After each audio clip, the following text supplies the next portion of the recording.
Bismillahirrahmanirrahim. Assalamualaikum warahmatullahi wabarakatuh. Alhamdulillahi rabbil alamin. Wabihi nasta'inu ala umuri dunya waddin. Wassalatu wassalamu ala asrafil anbiya'i wal mursalin. Asyhadu an la ilaha illallah wa asyhadu anna Muhammadan abduhu wa rasuluh. Amma ba'du. Pertama-tama dan paling utama, marilah kita panjatkan puji beserta syukur kepada Zat yang Maha Ghafur, yakni Allah Subhanahu wa Ta'ala. Karena syukur alhamdulillah, dalam kesempatan ini kita masih diberikan nikmat iman dan juga nikmat Islam. Tidak lupa sholawat beserta salam semoga tetap tercurah limpahkan kepada Nabi Muhammad sallallahu alaihi wasallam, kepada para keluarganya, kepada para sahabatnya, kepada para tabi'innya dan kita selaku umatnya, semoga mendapatkan syafaatul uzma di akhir jaza wal hisab. Amin ya Allah ya rabbal alamin.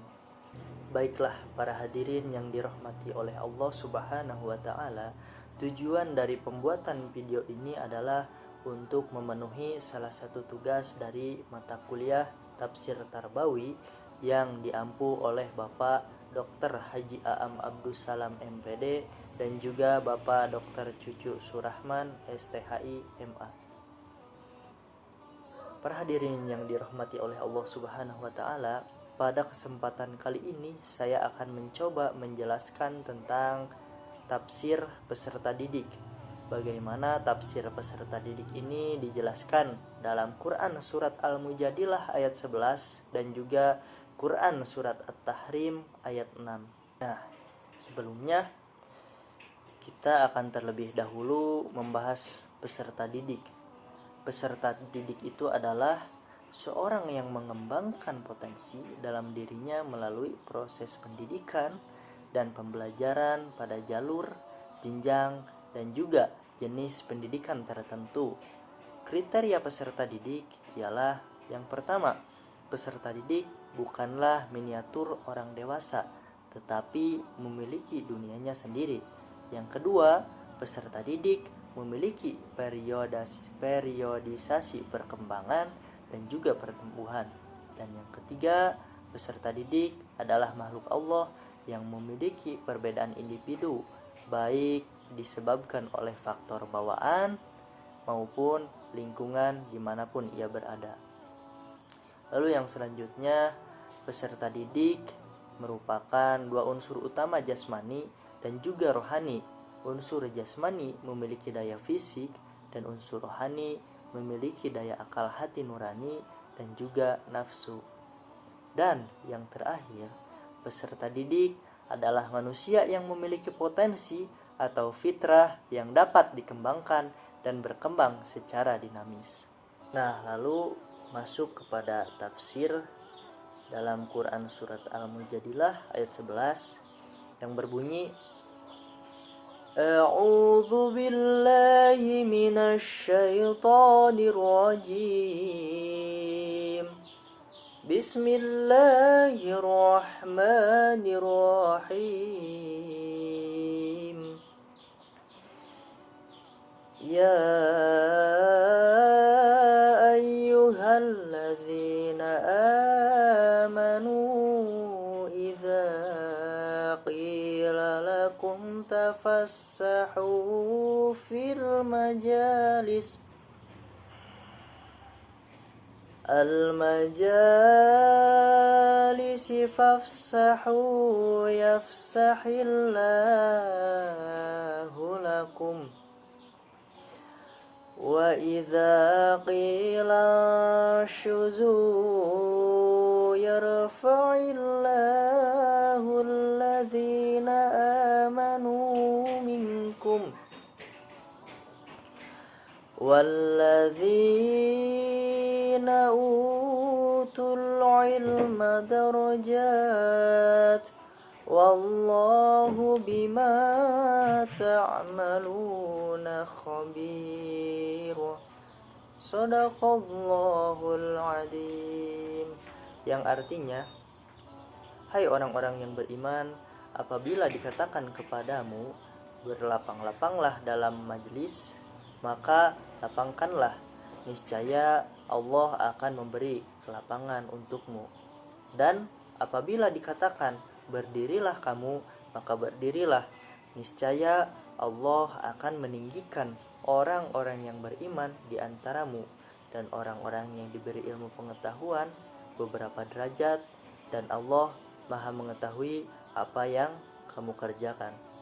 Lalu yang selanjutnya adalah Quran surat At-Tahrim ayat 6 yang berbunyi, A'udzu billahi minasy syaithanir rajim. Bismillahirrahmanirrahim. Ya ayyuhalladzina amanu qu anfusakum wa ahlikum naran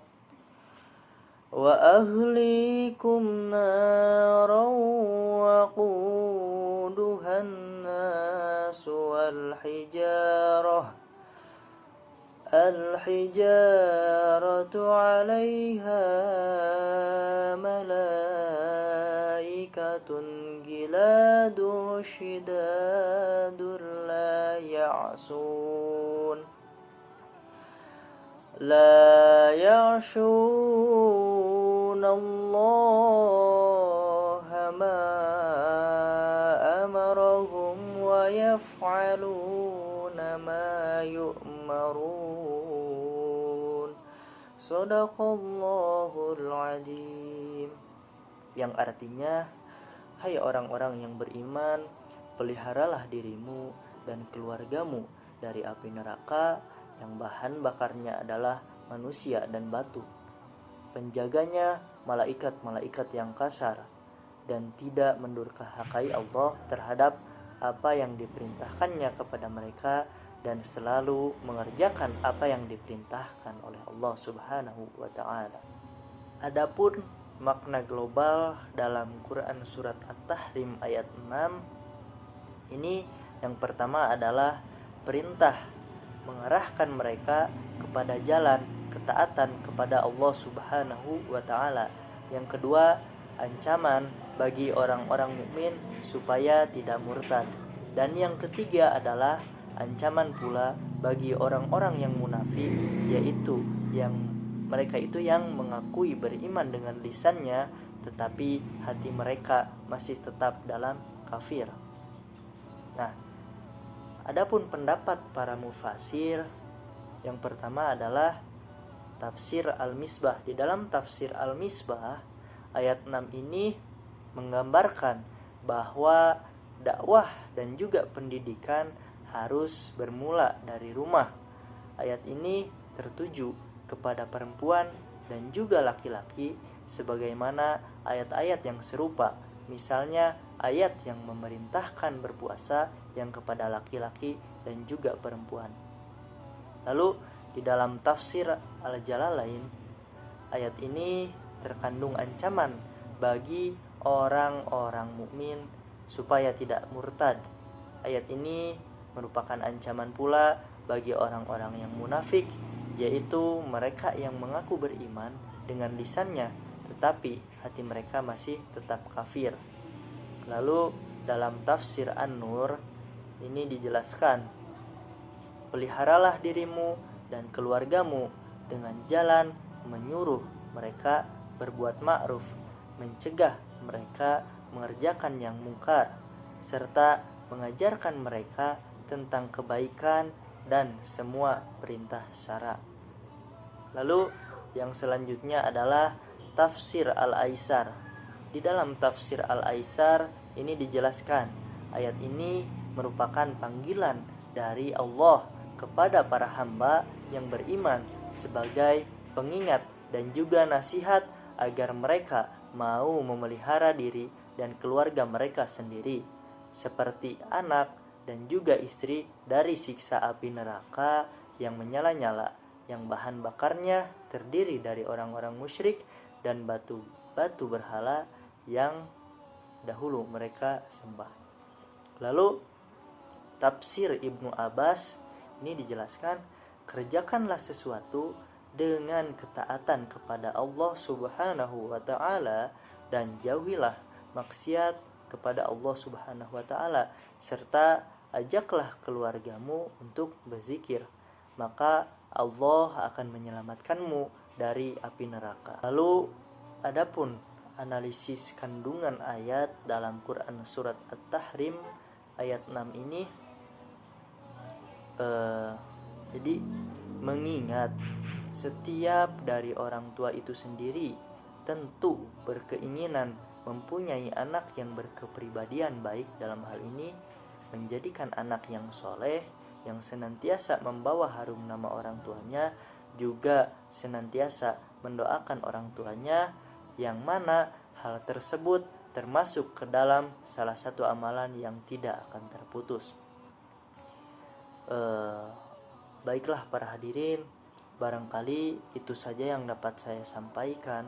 Mohon maaf apabila ada tutur kata yang kurang berkenan. Wabillahi taufiq wal hidayah. Wassalamualaikum warahmatullahi wabarakatuh.